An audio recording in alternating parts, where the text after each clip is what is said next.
Welcome to Shatter. Help me reach 5,000 subscribers. Support the video with a like and leave your thoughts in the comments. She looked me straight in the eye that night, confident, detached, like someone testing how far they could push before something snapped. We were at Olive Garden, the same booth where we used to plan our future over cheap wine and breadsticks. The laughter from nearby tables made her words sound sharper, colder. She said, "Girls tell me I could do better." I didn't flinch. I just nodded. Slowly, quietly. She waited for a reaction, maybe a question, maybe a plea, but there was nothing to fight about anymore. Her voice carried the smugness of someone convinced they'd already won. I smiled faintly, leaned back, and took a sip of water. In her eyes, that silence was weakness. In mine, it was preparation. On the drive home, she scrolled through her iPhone, laughing at something her friend sent on Instagram. I kept my hands steady on the wheel, the glow of her screen reflecting off the window. Every mile felt like a layer peeling away, her pride, my patience, the illusion that we were still us. When we pulled into the driveway, she got out first, still scrolling, still detached. I stood by the car for a while, looking at the house we built together, the porch light flickering, her Target candle still burning by the window. It all looked like a set from a life I didn't belong to anymore. That night, after she went upstairs, I sat at the kitchen table and wrote a note. Just 3 words, go try better. I folded it once, placed it beside her purse, and went to the closet. I didn't touch my things. I packed hers. Every piece of clothing she bought to impress others, every gift she never wore, every trace of the person she pretended to be. I folded them neatly, zipped the bags, and set them by the door. It wasn't anger. It was precision. When she came downstairs in the morning, half awake, still in her robe, she froze. Her bags were waiting, silent witnesses to her own words. She picked up the note, read it once, then twice, as if trying to understand how quiet could sound that final. She said, "You're really doing this?" I didn't look at her. Didn't need to. Because that night wasn't the moment I lost her. It was the moment she realized she'd already lost me. When she stood there that morning, her hands shaking over the zipper of her suitcase, I didn't say a word. The note still hung from her fingers like a weight she couldn't drop.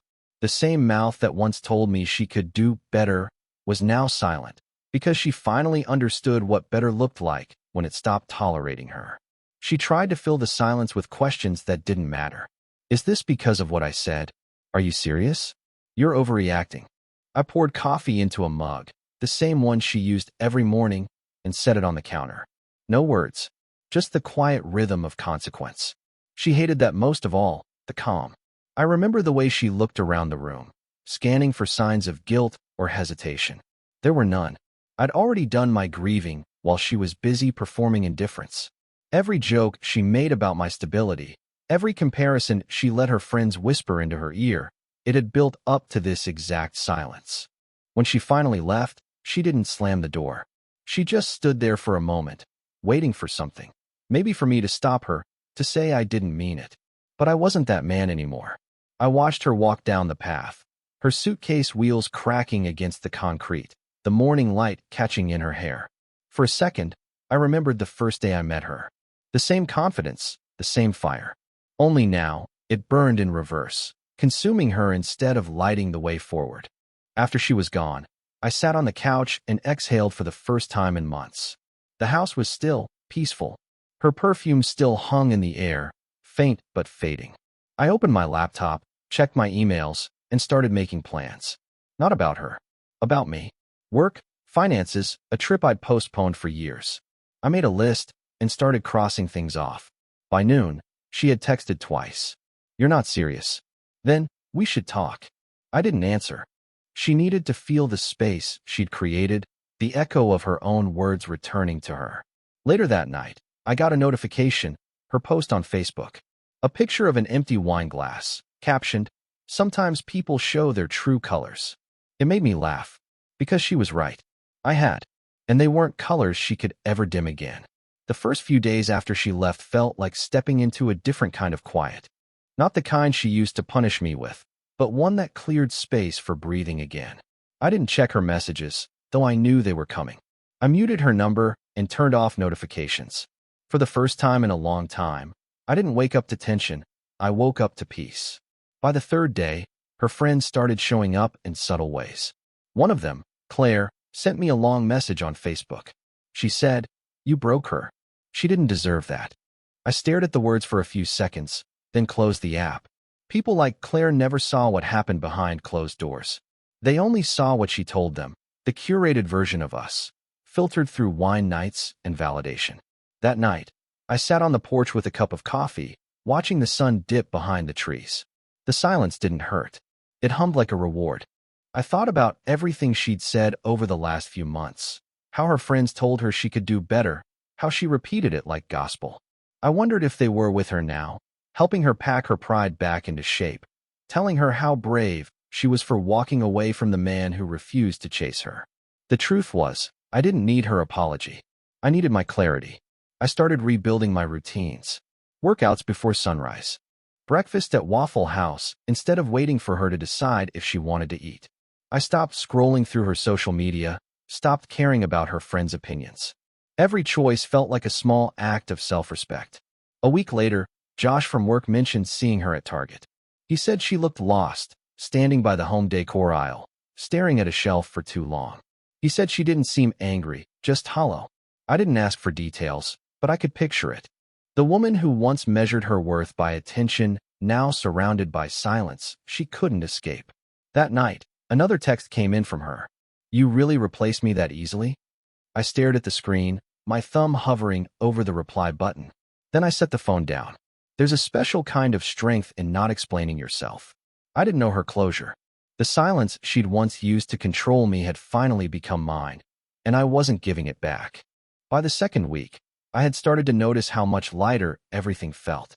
The air, the mornings, even the way the light came through the blinds. I hadn't realized how much energy it took to hold together something that was already broken.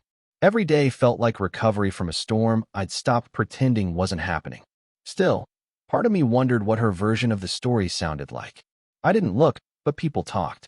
A mutual friend told me she'd been posting cryptic quotes on Instagram, phrases about self-worth and finding better energy.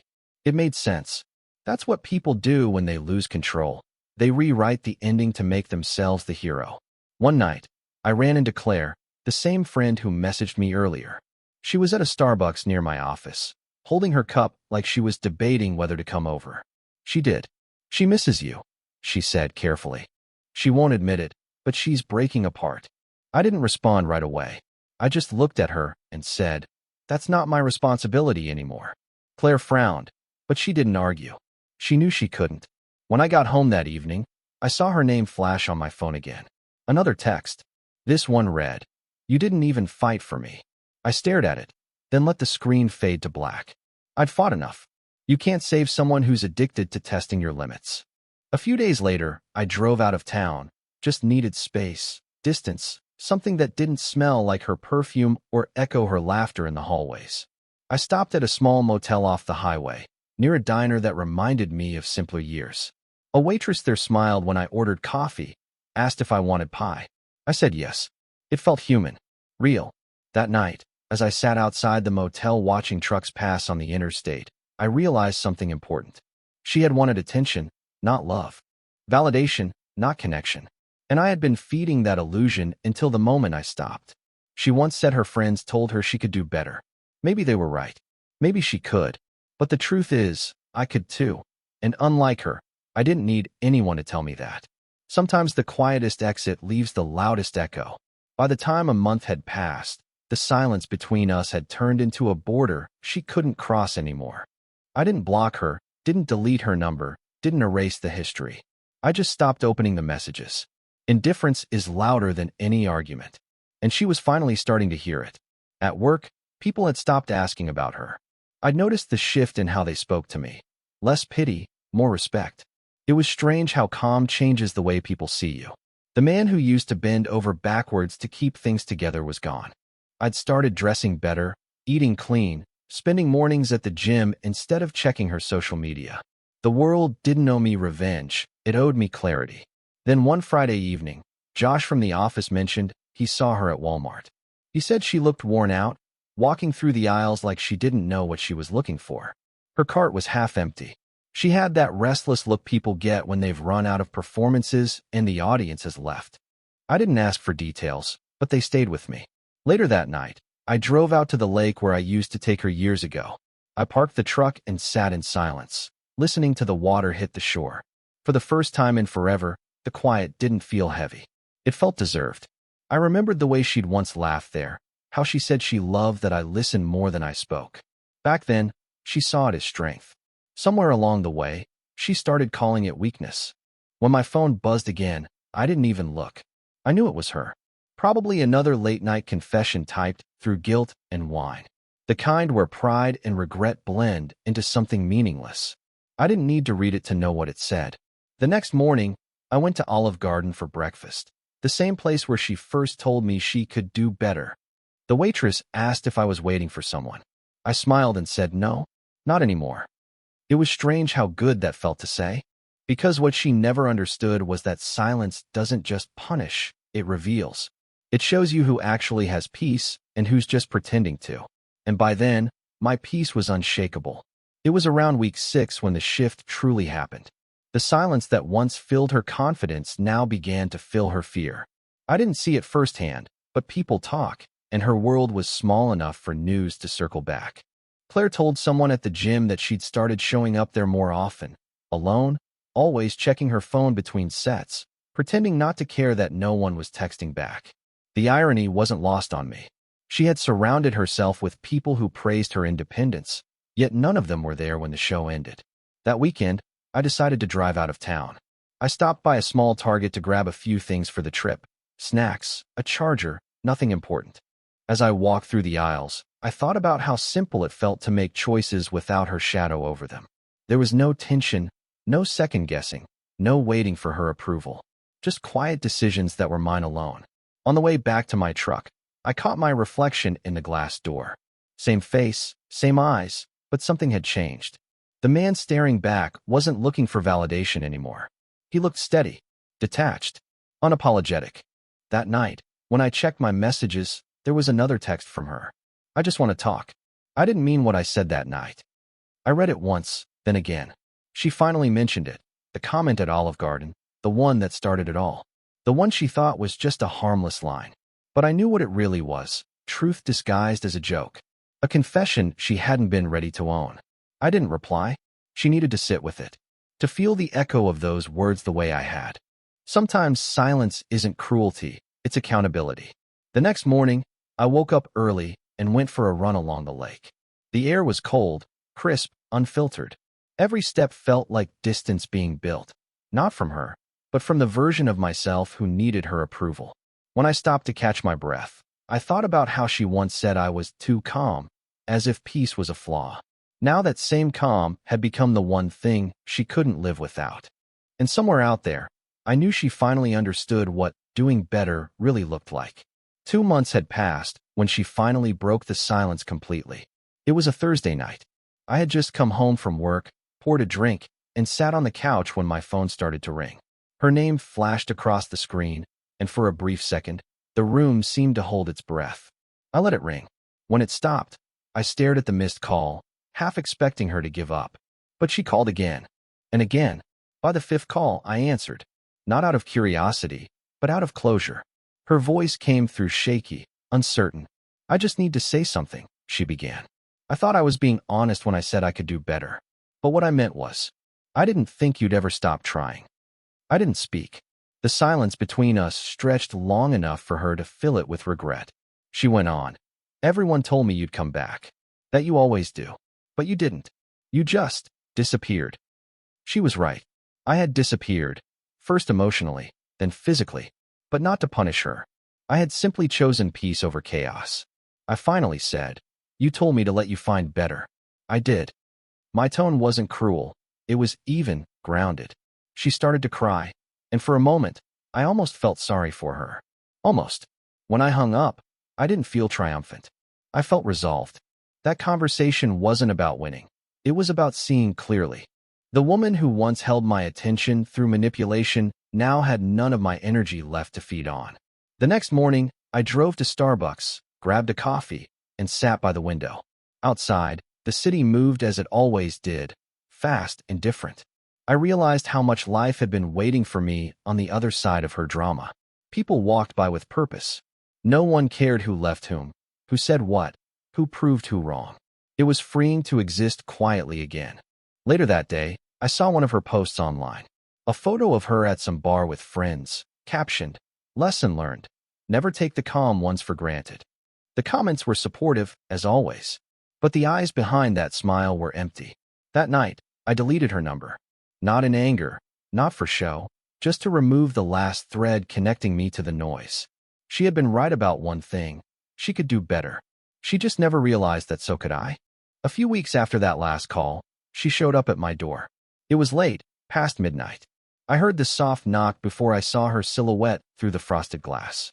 For a moment, I stood still, debating whether to open it. Part of me wanted to let her speak, to see what she looked like when the arrogance was gone. Another part wanted to let the silence answer for me. But eventually, I turned the handle. She looked different. The confidence she wore like armor was cracked now. Her hair was unkempt, her eyes swollen, her voice quiet. She said, "I just wanted to see you, to see if there's anything left." I didn't invite her in. I stood in the doorway, one hand on the frame, calm. She shifted her weight, waiting for emotion that never came. She went on. "Everyone said you'd moved on, that you're happier. Is that true?" I nodded.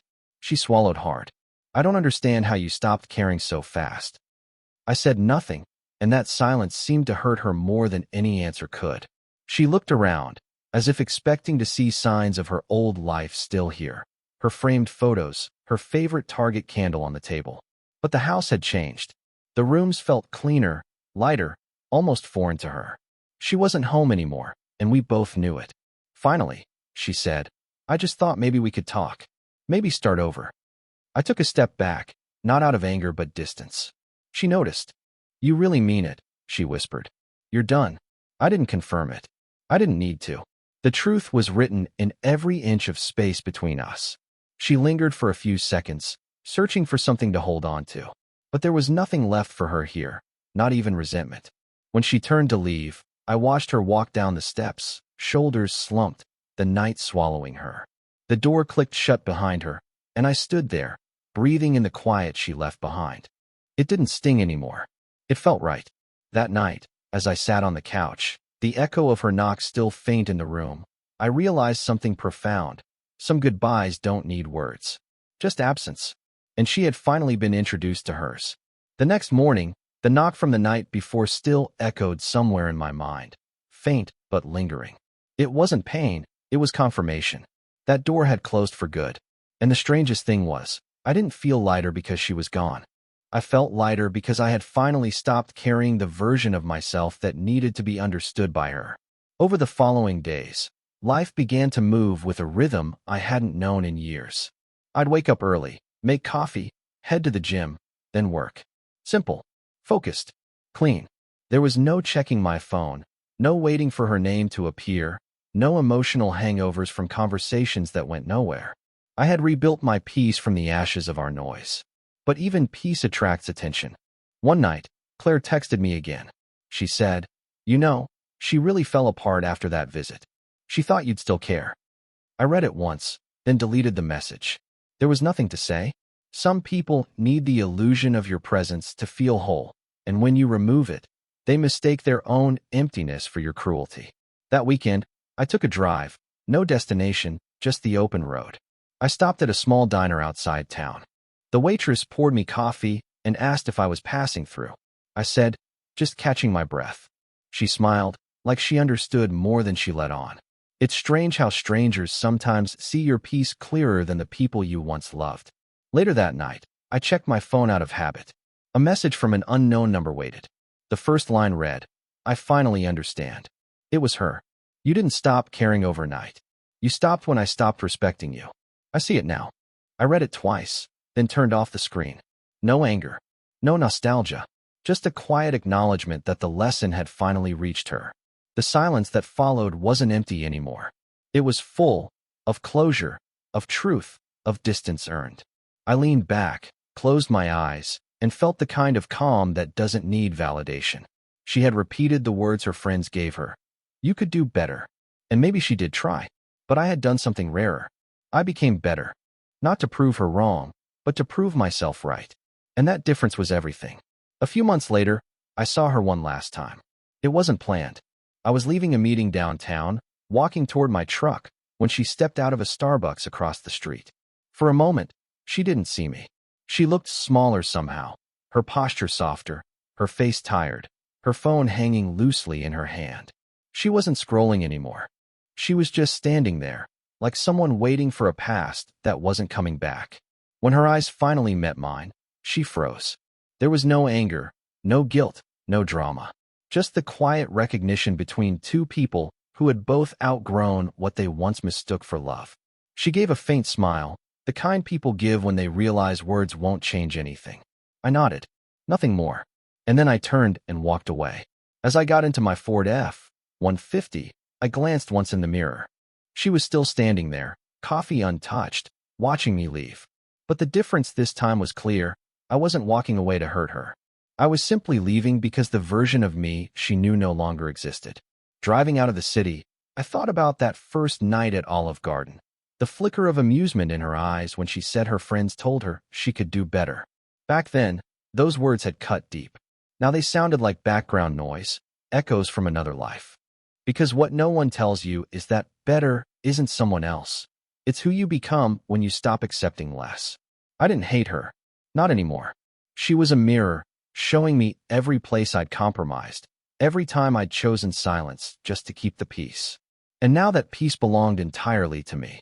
That night, I drove until the road turned dark and the sky opened up wide. No music, no calls, just the hum of the engine and the steady rhythm of freedom. For the first time, I wasn't thinking about what she'd say or how she'd spin the story. I was thinking about what came next. When I finally parked and stepped out, the night air was cool, clean. I looked up at the sky and smiled to myself. She once said her friends told her she could do better. I nodded then. And I'm still nodding now, because I did. What would you have done in my place? If the story hit you, leave a like. And don't forget to subscribe, it only gets stronger from here.